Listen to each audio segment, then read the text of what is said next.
Hello बच्चों। तो हम लोगों ने इससे पिछले वीडियो के अंदर में इलेक्ट्रिक फील्ड इंटेंसिटी के बारे में पढ़ा था, है ना। अब हम क्या है उस पर इलेक्ट्रिक फील्ड इंटेंसिटी पर बेस्ड कुछ बेसिक क्वेश्चंस की बात करते हैं। चलिए स्टार्ट करते हैं। क्वेश्चन नंबर फर्स्ट, बिल्कुल जीरो लेवल पर मैं आपको पहले क्वेश्चन बता रहा हूँ। देखिए, मान लीजिए कि ये कोई प्लस क्यू चार्ज है और ये भी कोई प्लस क्यू चार्ज है, और मैंने कहा कि इस पर्टिकुलर पॉइंट P पर, जो कि इससे r डिस्टेंस पर है और इससे भी r डिस्टेंस पर है, मुझे इलेक्ट्रिक फील्ड इंटेंसिटी बतानी है भैया। यानी इसमें मुझे क्या पूछा है, electric field at P point पूछा है। तो ध्यान से देखो, P पॉइंट पर इलेक्ट्रिक फील्ड अगर निकालना है तो मैंने कहा था प्लस क्यू चार्ज की वजह से इलेक्ट्रिक फील्ड बाहर की तरफ। अगर इसको मैं 1 मानूं और इसको 2 मानूं तो बच्चों ध्यान से देखो, इसकी वजह से इलेक्ट्रिक फील्ड इधर E1 और इसकी वजह से भी बाहर की तरफ इस तरफ E2। अब अगर मैं EP कहूं तो EP क्या आएगा, E1 माइनस E2 या E2 माइनस E1, कुछ भी आएगा। अब E1 और E2 आपस में बराबर है, और बराबर कितना है, KQ अपॉन R स्क्वायर है। तो KQ upon R square minus KQ बटे R square is equal to 0। कहने का मतलब electric field at P point is 0। इसी तरह से अगर मैं क्वेश्चन नंबर 2 देखूं बच्चों, तो एक और अरेंजमेंट बनाते हैं। जैसे मैंने कहा कि ये प्लस 2Q है, और ये भी प्लस 2Q है, समझना ठीक है। और यहां पर मैंने माना एक Q है, यहां पर भी मैंने एक माना माइनस का Q है, यहां मैंने मान लिया P पॉइंट है, शाबाश। और कहा इन दोनों के बीच में R है, यहां से P तक की भी R है, यहां से माइनस Q तक की R है, और ये भी R है। ये सारी डिस्टेंसेज कितनी हैं, R है। देन हमें पूछा है कि P पॉइंट पर अब इलेक्ट्रिक फील्ड कितना होगा। तो जरा ध्यान से देखो, ये वाला प्लस 2Q और ये वाला प्लस 2Q, ये दोनों ही इस P पॉइंट से 2R डिस्टेंस पर है। तो जरा अगर मैं Q और इस माइनस Q को भूल जाऊं तो फिर इस क्वेश्चन का जो पैटर्न है वो सेम पहले क्वेश्चन के पैटर्न की तरह ही हो जाएगा। ध्यान से देखो, अगर ये नहीं होंगे तो फिर इस P पॉइंट पर इन दोनों की वजह से इलेक्ट्रिक फील्ड कितना होगा, 0। अब केवल ये वाला और ये वाला बचा। अब ध्यान से देखें तो इस प्लस Q की वजह से इलेक्ट्रिक फील्ड बाहर की तरफ यानी इस तरफ होगा, और इस माइनस Q की वजह से अंदर की तरफ। अब इस माइनस Q के लिए अंदर क्या होगा, ये होगा, इसका मतलब इलेक्ट्रिक फील्ड इधर होगा। अब ध्यान से देखें तो इस Q और इस माइनस Q से P पॉइंट की डिस्टेंसेज इक्वल हैं, तो इलेक्ट्रिक फील्ड भी इक्वल होगा। क्योंकि दोनों की वजह से इलेक्ट्रिक फील्ड सेम डायरेक्शन में है, then net field at P point is equal to KQ बटे R स्क्वायर प्लस KQ बटे R square. Then we can say that answer is 2KQ बटे R स्क्वायर। ये आपका आंसर होगा। एक third profile is, देखो एक और प्रोफाइल देख सकते हैं बच्चों। जैसे मैंने कहा कि ये कोई ट्राइंगल है, इक्विलैटरल ट्राइंगल, इसकी साइड है ए, ठीक है। यहां रखा हुआ है प्लस का Q, यहां भी रखा हुआ है प्लस का Q, यहां पे रखा हुआ प्लस Q, यहां पे सेंटर है O या P या O मान लो। चलो, तो पूछा है EO बताओ। क्या बताओ बच्चों, EO। O पॉइंट पर इलेक्ट्रिक फील्ड बताओ। अरे सर, O पॉइंट पर फोर्स कितना आएगा, 0 आएगा। आपने खुद ने कहा था। अभी भी अगर आप ध्यान से देखें तो इसकी वजह से इलेक्ट्रिक फील्ड ऐसा, इसकी वजह से इलेक्ट्रिक फील्ड ऐसा।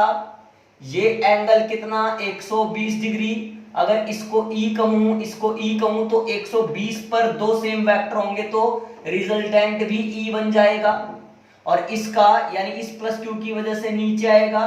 तो ध्यान से देखें तो इस O पॉइंट पर सीन कुछ ऐसा होगा, ये E, ये 120, ये E, तो फिर एक और नीचे E, देन EO कितना आ गया बच्चों, 0। यानी इस O पॉइंट पर नेट इलेक्ट्रिक फील्ड इंटेंसिटी कितनी रहेगी बच्चों, 0। ऐसी बहुत सारी प्रोफाइल अपन देख सकते हैं। जैसे मैं एक और आप लोगों को बताऊं, जैसे स्क्वायर पर बेस्ड क्वेश्चन देखते हैं। देखिए,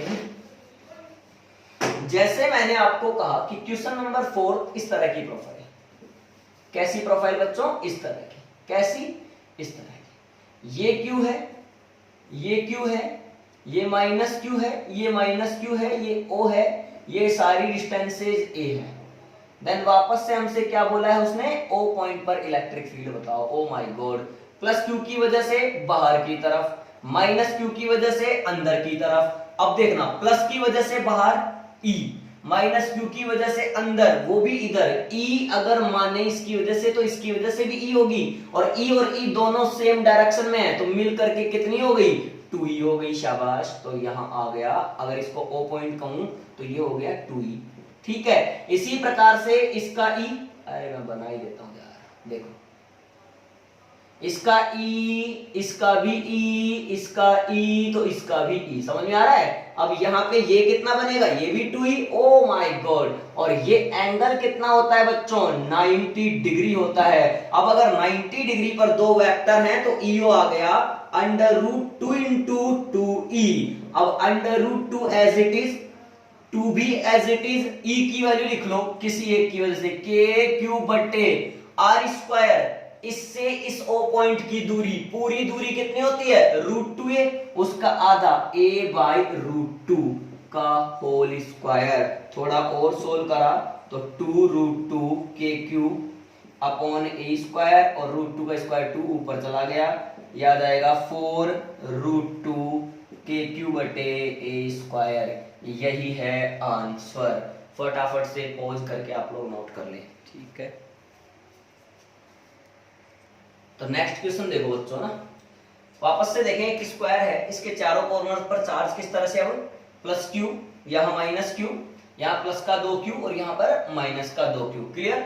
अब इस ओ पॉइंट पर वापस से इलेक्ट्रिक फील्ड पूछा है, तो वही डायरेक्शन का गेम है, प्लस की वजह से बाहर की तरफ। पहले मैंने वही लाइनें बनाई, डॉट से बना लो चाहे डार्क बना लो, देखो ध्यान से देखो, इस प्लस क्यू की वजह से बाहर की तरफ, प्लस 2q की वजह से बाहर की तरफ, लेकिन यहां पर चार्ज का मैग्नीट्यूड इस प्लस क्यू से दुगना है, तो इलेक्ट्रिक फील्ड भी दुगना मान ले, यहाँ 2e कह दें और यहाँ कितना कह दें e कह दें। इसी प्रकार यहाँ e कह दें और यहाँ पर कितना कह दें 2e कह दें। अब देखो यहाँ पर इधर है 2e और इधर है e, इसका मतलब इन दोनों में नेट ऊपर बचेगा e। देखो मैंने लिख दिया e, देखना ध्यान से, ये ओ पॉइंट देखना है ना, इन दोनों का भी ई इधर बचेगा ओ पॉइंट पर। ये एंगल कितना है वापस से देखें तो 90 डिग्री का।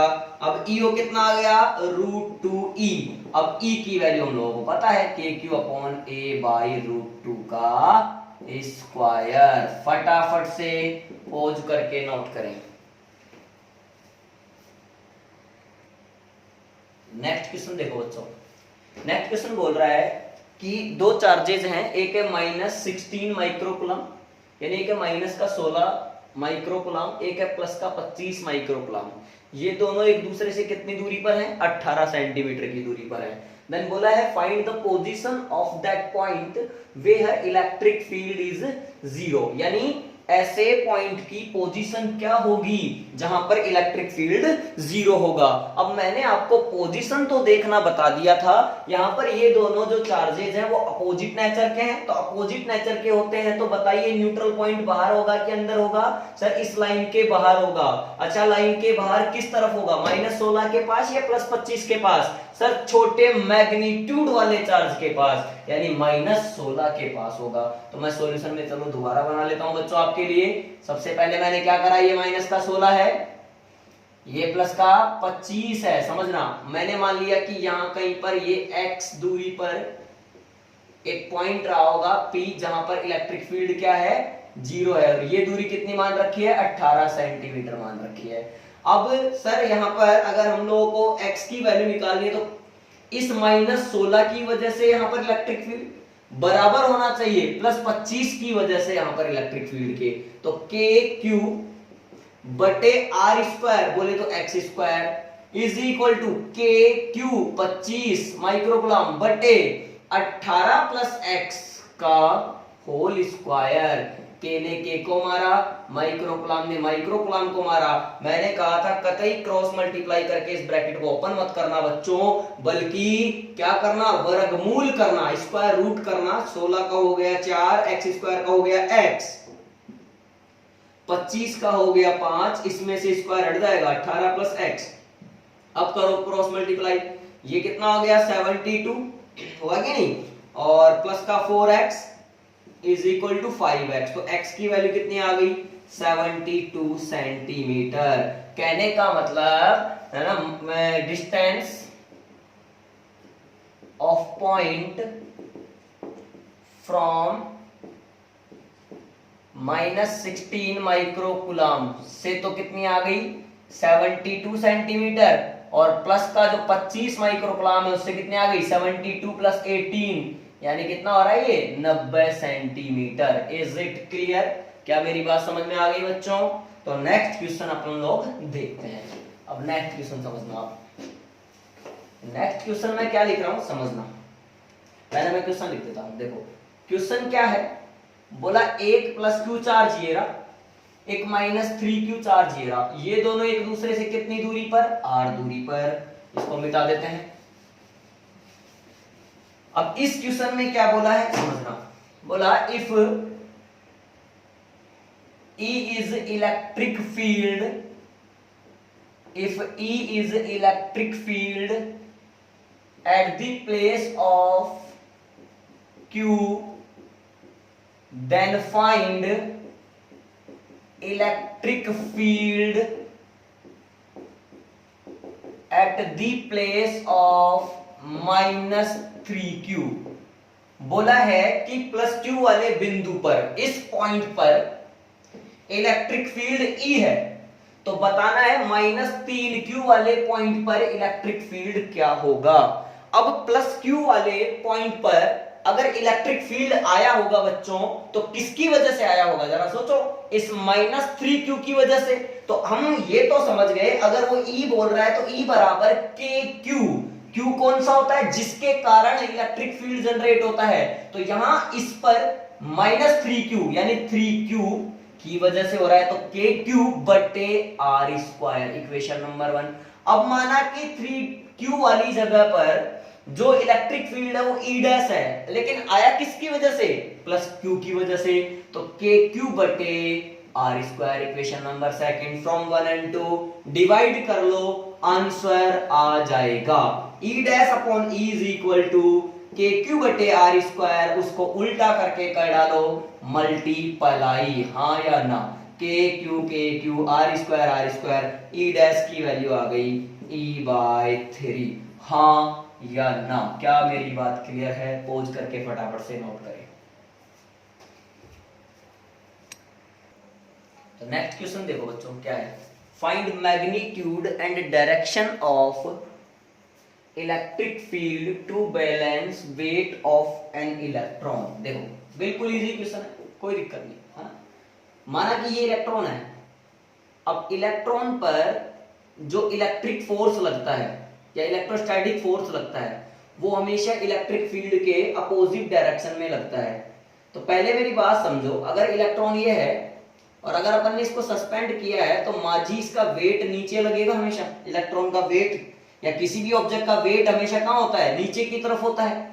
बैलेंस करना है तो बैलेंस करने का मतलब इलेक्ट्रिक फोर्स कहां लगना चाहिए, ऊपर लगना चाहिए। अब अगर इलेक्ट्रिक फोर्स इलेक्ट्रॉन पर ऊपर लग रहा है, then electric field should be, बोलो डाउनवर्ड, यानी नीचे की तरफ होना चाहिए। तो यहां पर Q बराबर माझी, मैग्नीट्यूड निकालने के लिए E बराबर माझी/Q। ये पता, ये पता, ये पता, जो था लापता मिल गया उसका पता। इलेक्ट्रॉन का मास 9.1 × 10⁻31, G की वैल्यू कितनी होती है बच्चों 10 ले लीजिए, अपॉन Q 1.6 × 10⁻19। जब इसको सोल्व करते हैं तो आता है 5.67 × 10⁻11 न्यूटन पर कूलम। F/Q0 यानी न्यूटन पर कूलम। बिल्कुल इजी क्वेश्चन था बच्चों। अब ये तो प्रॉब्लम अपन ने देखी, बिल्कुल इजी प्रॉब्लम्स थी। अब अपन कुछ इस तरह के क्वेश्चन करेंगे, यानी अब हम क्या चाहते हैं बच्चों, इलेक्ट्रोस्टैटिक में हम मैकेनिक्स को इन्वॉल्व करना चाहते हैं। यानी अपन ने जो 1D 2D इस तरह से कुछ पढ़े, 11th में जो कॉन्सेप्ट सीखे हैं वो कॉन्सेप्ट यहाँ पर मिक्स करना चाह रहे हैं। तो मैं अब देखिए क्या हेडिंग लिख रहा हूं, आप पहले देखना। क्वेश्चंस बेस्ड ऑन, देखना questions based on equation of motion, यानी जो गति के समीकरण होते हैं, इक्वेशन ऑफ मोशन होते हैं, उन पर बेस्ड क्वेश्चन। सबसे पहले एक गति के समीकरण यानी इक्वेशन ऑफ मोशन ही देख लेते हैं। First equation v = u + at, एक बार रिपीट कर लेते हैं जल्दी जल्दी। सेकंड पॉइंट होता है s बराबर ut plus half at square. Second equation ये होती है। थर्ड इक्वेशन क्या होती है, v square is equal to u square plus 2as। सही है ना यार, मैं ये सारी चीजें भी लिख देता हूँ। u क्या होता है, इनिशियल वेलोसिटी होता है, फटाफट से रिवाइज कर लेते हैं एक बार। v क्या होता है, फाइनल वेलोसिटी होता है। a क्या होता है, एक्सीलरेशन होता है। t क्या होता है, टाइम होता है। s क्या होता है, डिस्प्लेसमेंट होता है। और कुछ बच गया, बस कंप्लीट है। तो ये जो इक्वेशन ऑफ मोशन है, v बराबर u प्लस at, s बराबर ut plus half at square, v square is equal to u square plus 2as, इन पर बेस्ड भी क्वेश्चन इलेक्ट्रोस्टैटिक में बनाए जा सकते हैं। तो देखिए अपन इन पर बेस्ड क्वेश्चन देखते हैं। तो पहला प्रश्न देखते हैं, बिल्कुल इजी क्वेश्चन। देखिए इक्वेशन पर बेस्ड क्वेश्चन में पहला स्टार्ट करते हैं। जैसे मान लीजिए कोई पार्टिकल है जिसका चार्ज है 1 कूलम, ठीक है, और इसका मास दे रखा है अपन को 1 kg। ओके, बोला ये इनिशियल वेलोसिटी u बराबर 2 मीटर पर सेकंड से मूव करता है। ओके, यहां पर इलेक्ट्रिक फील्ड दे रखा है 10 न्यूटन पर कूलम। शाबाश। बोला है find kinetic energy of this charge after 2 second. 2 second के बाद इसके पास काइनेटिक एनर्जी क्या होगी। सबसे पहले ये देखो आप कि 2 सेकेंड के बाद अगर हमें इसका वेग पता चल जाएगा, इसका वेलोसिटी पता चल जाएगा, तो काइनेटिक एनर्जी का फॉर्मूला तो बिल्कुल इजी सा है, half M V square. M हम लोगों को पता है, लेकिन वी फाइनल वेलोसिटी हमें नहीं पता है। तो सबसे पहले बच्चों हमें इस क्वेश्चन में फाइनल वेलोसिटी ही फाइंड करना पड़ेगा। अब फाइनल वेलोसिटी जो हम फाइंड करेंगे वो करेंगे with the help of equation of motion. तो मैंने क्या करा, इक्वेशन ऑफ मोशन यूज करा, v बराबर u प्लस at। अब इसमें भी ध्यान से देखा तो u गिवन है, t टाइम 2 सेकंड के बाद चाहिए, t भी गिवन है, a नहीं गिवन है। तो बच्चों इसके लिए देखो मैं क्या करूंगा, 2 प्लस, देखना अब a निकालना है मुझे, तो a के लिए अब एक बात बताओ, ये जो चार्ज पार्टिकल के पास मास है, इलेक्ट्रिक फील्ड जनरेट हो गया है, फोर्स लगा हुआ है, तभी ये चल रहा है। और फोर्स यानी बल बराबर होता है मा। अब ये जो ma है वो किसके बराबर होना चाहिए, इलेक्ट्रोस्टैटिक फोर्स के बराबर होना चाहिए, क्योंकि इसको इलेक्ट्रोस्टैटिक फोर्स की वजह से ही ma मिल रहा है। तो यहां से a कितना आ गया, QE बटा m। इसको इधर ले गए तो Q कितना है बच्चों 1, E कितना है 10, M कितना है 1, तो A कितना आ गया 10 मीटर पर सेकंड स्क्वायर आ गया। उठा के पटक दो, 2 प्लस 10 इंटू 2, तो V की वैल्यू आ गई 2 प्लस 20 यानी 22 मीटर पर second. Then kinetic energy, hence kinetic energy के बराबर half mv square. Half m की वैल्यू 1, v की वैल्यू 22 का स्क्वायर। हाँ या ना, क्या मेरी बात क्लियर है क्या? बिल्कुल इजी सवाल। देखो बच्चों इसी को मैं थोड़ा चेंज करूं, इसी क्वेश्चन में एक प्रोफाइल और बना लूं। किस तरह से, इस 1 कूलम की जगह चार्ज ले लूं -1 कूलम, देखना क्या चेंज आएगा। सवाल वही है, वही 2 सेकंड के बाद में काइनेटिक एनर्जी चाहिए। तो भैया अब जो मास इनटू एक्सीलरेशन है वो इलेक्ट्रिक फील्ड के अपोजिट डायरेक्शन में लगेगा, यानी अपन ने वेलोसिटी तो इधर दिया है, अब इलेक्ट्रिक फील्ड की वजह से इस पर इधर लगेगा, इसका मतलब ये आएगा माइनस का QE, ये आ जाएगा आपका माइनस का 10। और अगर ये माइनस का हो गया बच्चों तो यहां भी माइनस आएगा। नेक्स्ट क्वेश्चन हो गया आपका ये भी माइनस आएगा, तो ये हो जाएगा आपका माइनस का 18 मीटर पर सेकंड स्क्वायर। फिर आंसर हो जाएगा यहाँ पर माइनस का 18 का स्क्वायर। उस हिसाब से आंसर क्या हो जाएगा, चेंज हो जाएगा। Is it clear? फटाफट से पॉज करके आप नोट कर लें, ठीक।